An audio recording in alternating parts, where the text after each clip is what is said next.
Kabul, Afghanistan. At least 2 gunmen who stormed Kabul's Intercontinental Hotel on Saturday are dead, officials said in the hours after the attack began on the beleaguered city's west side. At least 1 American was trapped in the besieged hotel, which was also on fire. An unknown number of attackers entered the building and opened fire late Saturday evening.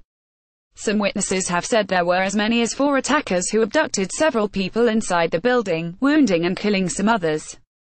At least 7 wounded had been taken to area hospitals and many other guests and workers had been evacuated in the first hours of the siege as security forces worked to clear upper floors of the hotel, said Nasrat Rahimi, a deputy spokesman. Officials feared there could be many more casualties still inside the building. An American who asked to remain anonymous for security reasons had been in contact with a security contractor caught in the crossfire. The contractor, also an American, was on a personal protection detail for a guest and said that at least 2 floors of the building had been set on fire. It was unclear whether the attackers had set off suicide bombs to initiate the attack, as is common here, but some security sources have said the gunmen are believed to be armed with suicide vests, grenades and automatic rifles. The Interior Ministry said security forces had quickly deployed to the scene to cordon off the area and secure the situation. Explosions had reportedly been heard in the area. Security forces had cleared the ground floor and first level of the hotel and were working their way through the 3rd floor, Rahimi said about 3 hours into the siege. Power had been cut off to the area near the hotel in Kabul's Bahabala neighborhood, said a reporter from the local on-TV news channel near the scene. Cutting power during standoffs with attackers is standard procedure in the Afghan capital, as it was done during the August 2016 attack on the American University of Afghanistan.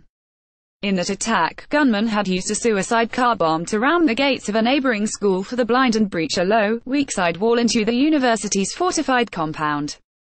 It's not clear how the attackers at the Intercontinental had got through layers of security at the luxury hotel that's popular with locals and foreign visitors. One of 2 major hotels in the city, it's often the site of weddings, press conferences, official meetings and other events. Rahimi said there had been several events at the hotel earlier in the day, but he did not have details on what those were. A military spokesman at the US-led NATO mission in Kabul said officials were aware of the attack and were following the development of the security situation. Afghan National Defense and Security Forces are leading the response efforts, said Navy Captain Tom Gresbach. According to initial reports, no resolute supporter U.S. Forces Afghanistan members were injured in this incident. The hotel, situated on top of a hill, is a landmark in the nearly 40 years of conflict in the country. It hosted Russian officers and a handful of Western journalists during the early days of the 1979 Soviet invasion. It was heavily damaged by rocket attacks during the country's civil war in the 1990s. It again hosted Western journalists in 2001 during the U.S.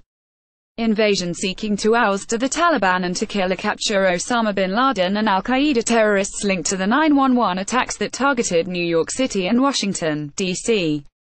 In 2011, 9 Taliban militants armed with explosives, guns and grenade launchers cleared several checkpoints and snuck to the rear of the Intercontinental, launching an attack that led to a standoff with security forces lasting 5 hours and leaving all of the attackers, plus at least 11 others, dead. It was one of the largest and most complex attacks in the city at the time. Saturday's attack comes days after the U.S. Embassy in Kabul warned Americans in the Afghan capital to keep a low profile and to remain alert in areas where Westerners tend to congregate. We are aware of reports that extremist groups may be planning an attack against hotels in Kabul, the embassy said in a security message. These groups may also be targeting public gatherings or demonstrations, government facilities, transportation, markets, and places where foreigners are known to congregate. The attack follows reports last week that Nikki Haley, U.S. ambassador to the United Nations, was touting the effectiveness of a more aggressive campaign in Afghanistan under President Trump's new strategy for the region. Haley, who had traveled to Kabul last weekend with members of the UN Security Council, said the government was closer than ever to peace talks with the Taliban. Last year, Afghanistan saw more U.S. airstrikes than in the previous 5, and U.S. military officials have promised to step up pressure against the Taliban on the battlefield this year, hoping to drive them to the negotiating table, a goal that has long eluded the U.S. and Afghan governments. Garland. Chad at stripes.com, Twitter at Chad Garland, less than related, greater than.